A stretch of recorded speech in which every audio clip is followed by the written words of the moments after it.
Situé au sud d'Ekamena, au point kilométrique 24.20, nous sommes sur la route nationale numéro 1. Les ponts Lovoy a cédé. 3 traverses sont tordues et d'autres éléments du tablier. C'est en tout cas les constats que vient de dresser le ministre provincial des infrastructures ad intérim, l'honorable Mwamba Lumbala Thierry Caleb, qu'accompagnait la délégation de l'Office des routes, l'Agence congolaise des grands travaux et les experts du gouvernement provincial du Oulomami.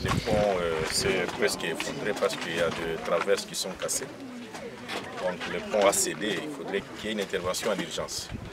Et les dispositions viennent déjà d'être prises pour que d'ici 3-4 jours, on puisse reprendre les activités. Pour le moment, nous arrêtons tout ce qu'il y a comme circulation sur ce pont. Mais nous, parce que nous sommes dans un gouvernement responsable, Son Excellence, Monsieur le gouverneur de province, honorable Banzamou de Memamou, avait déjà compris et résolu cette question par la mise en place d'un pont bascule qui est déjà en train d'être achevé.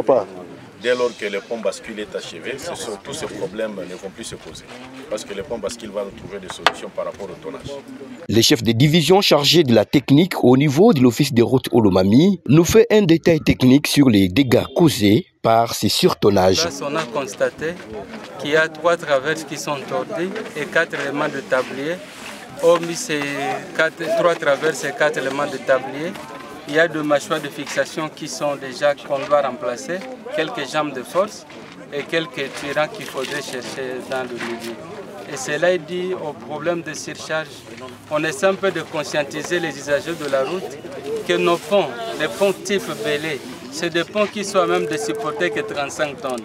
Les combles qui viennent avec des camions de 60 tonnes et c'est bon ne plus à même de pouvoir supporter ce tonnage. Déjà, des camions sont stationnés sur la route nationale numéro 1 à la hauteur du pont Lovoy en attendant l'intervention du gouvernement. Les transporteurs et d'autres usagers de la route en appellent à l'implication directe du gouvernement provincial pour décompter la situation.